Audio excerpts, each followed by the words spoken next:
Good evening, everybody. It's Wednesday. It's Q&A with me, Philippa Fabry, education consultant. I'm here in Port Elizabeth, and I am very, very happy to be spending this 10-15 minutes with you this evening. We're talking about cyberbullying. Last week with my friend Danny, we did a show on social skills and how children develop their social skills and how parents need to, I suppose, guard against certain challenges or barriers that kids might have when they are developing their social skills. And we learned about 3 different missions that children need to sort of navigate through when they're at school. The 3 missions, the social missions that we refer to, are the friendship mission, the political mission, and the popularity mission. The friendship mission is obviously that mission to make friends. So we talk about the micro group, the small peer group that they develop at school, their little friends, their friends that they sit with at break time and might have sleepovers, but it's a small group. We then spoke about the popularity mission and the fact that children, at the end of the day, the popular kids are the ones that are going to, I suppose, win the awards and sort of be on the stage a lot more often. They're the more outgoing children. They're the ones that are always being invited to parties. They're the ones always having the parties.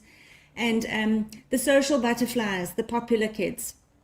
That's the popularity mission. And then the last one is the political mission. That's the macro group. We refer to the political mission because in that respect, your child needs to not only develop relationships with their peers, but also with their teachers and the adults at the school and the moms of their friends.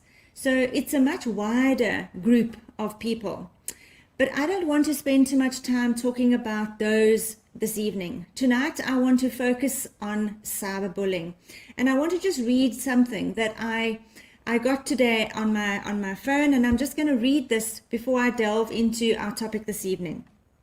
It's from a mom. I got one of those phone calls from the school yesterday. My super sensitive 14-year-old son had been in a fight. This is the same kid who brought home an injured bee in a jar the day before. I found my son in tears in the principal's office. He was more worried that I'd be mad about the in-school suspension. He was more worried that I'd be mad than the in-school suspension that he received. It turns out he was defending another boy who was being bullied. Another boy had thrown his shoes over the fence and called him names.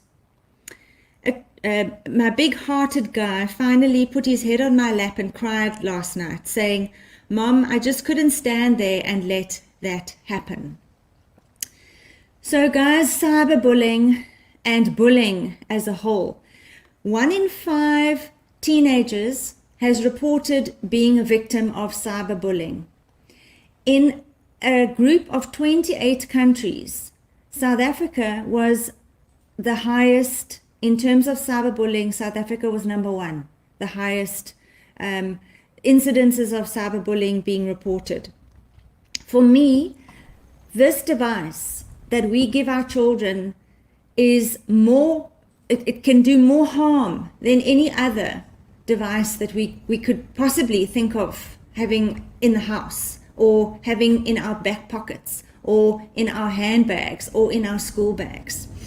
So really, my heart tonight, or the whole point of doing tonight on cyberbullying, is obviously we need to address this, I think, as parents and as adults, because yes, we give our children these fancy devices that can take brilliant photos and that are able to connect to the internet, but the harm that these devices are also doing is something that we really, really do need to to take very seriously.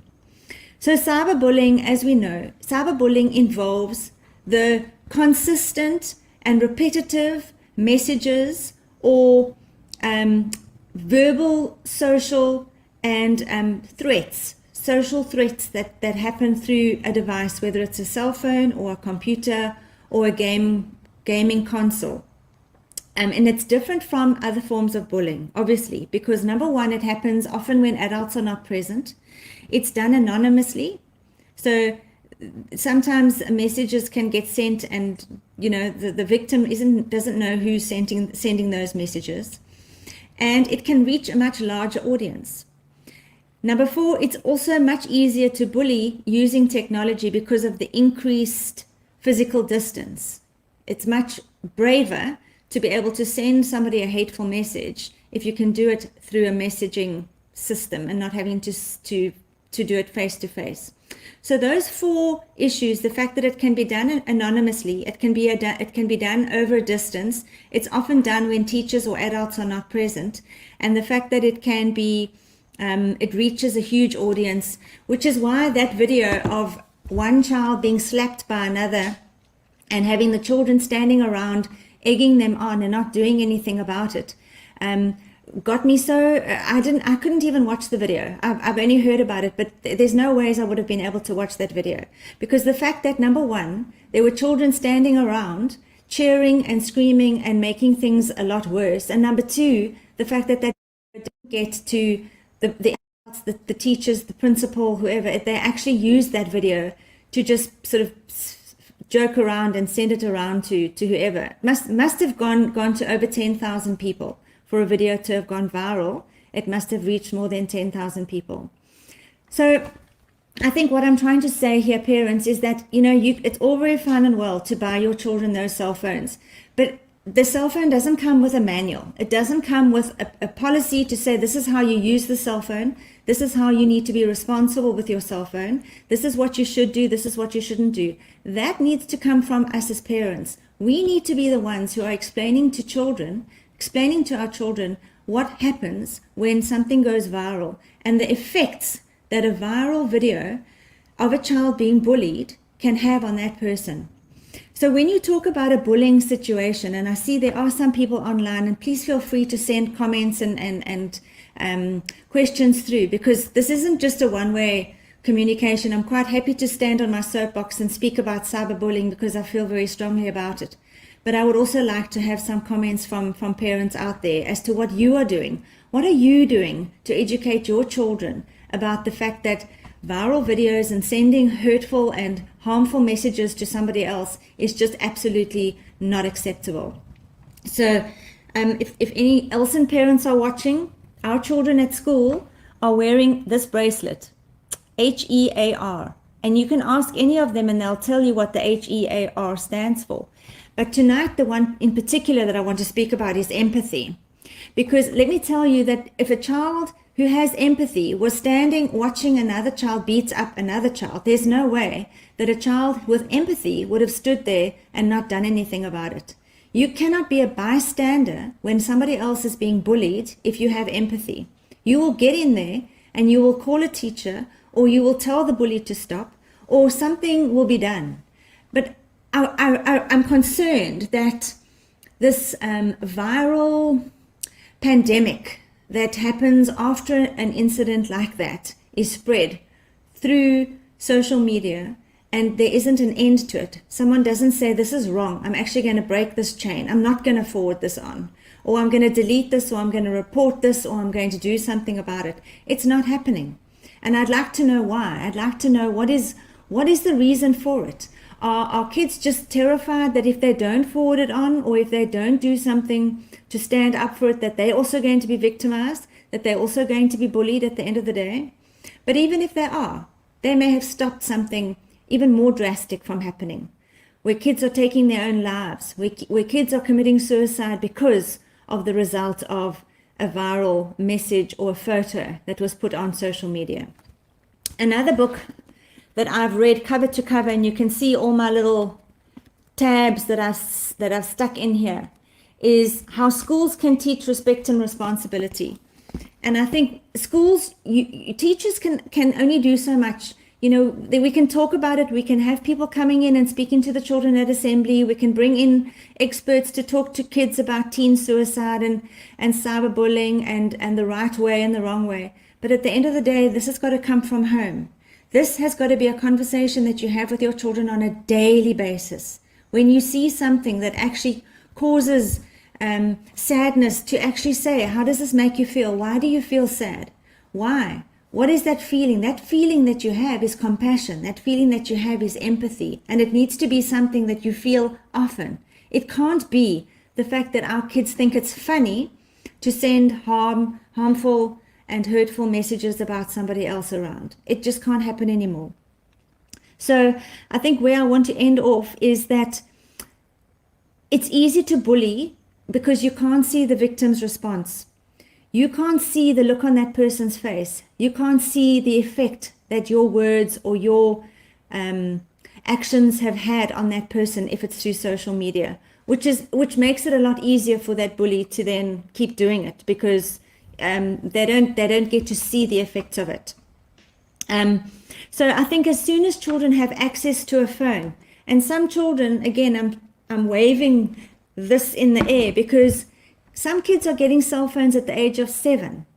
They're having phones when they start grade 1, and I don't think that they are emotionally equipped to be able to deal with all the responsibility that comes with a cell phone.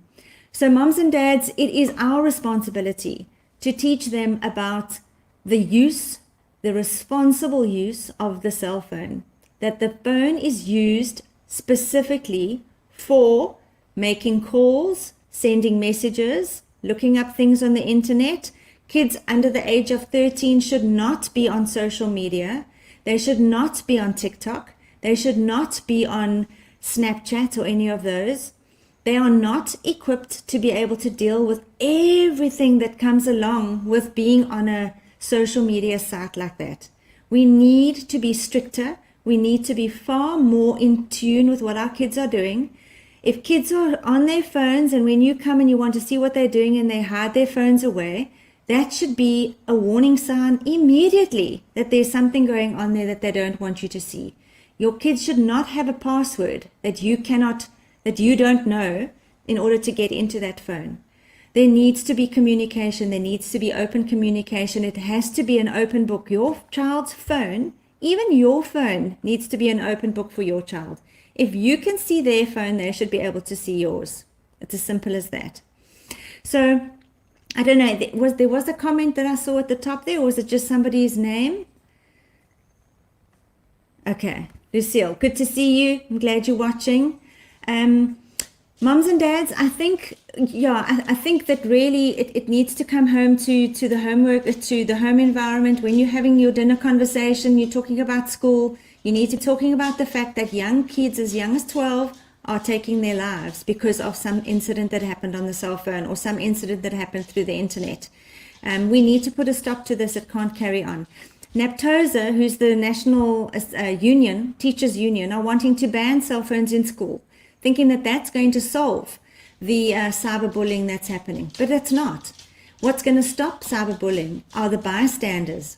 If they stand up and they tell the bully, or they sort of put the bully in his place or her place when it's happening, they're not going to get the thrill of being able to bully anymore, because they get satisfaction from seeing from being egged on, or from being I suppose being the center of attention. They love the center of attention. But if bystanders and people walk away or make them feel small and silly because they are trying to pick a fight with somebody else, they're not going to do it anymore. And the other thing that we parents have to stop saying is, if somebody slaps you, you must slap them back. Or if somebody says something ugly to you, you must say something ugly to them back. Because two wrongs don't make a right. That is not teaching our kids how to deal with conflict, and it's not making our children any better than the person who's doing that to them. So that kind of advice mustn't happen. It's not about just slapping them back or saying something just as nasty back, because that's not an answer. I think we've got to teach children what to do if they are feeling vulnerable, if they're feeling like they are being victimized in any way, that there's a channel, there's a process for them to go through. There's no school that wants to have bullying happening. Every single school has got an anti-bullying policy. The teachers are not there all the time. They try to be, but they're not. And unfortunately, cyberbullying is happening often off of the school premises. It's happening in the homes and in the bedrooms of our children. So my last thing I want to say is please talk about online conduct with your children. Talk about cyberbullying. Talk about the responsible use of phones. Tell them about viral videos and how harmful they can be. Talk to them about the fact that children are hanging themselves, and it's got to stop. We can't be the #1 country for teen suicide and cyberbullying, because it's not on. We've got enough to worry about. So that's me. That's 15 minutes. I'm going to stop there. Thank you for watching. Please share this with other parents who might benefit. And like I said, please talk to your children. And if you are going to give them a phone, make sure they know how to use it responsibly. Thank you so much for watching, and have a good evening.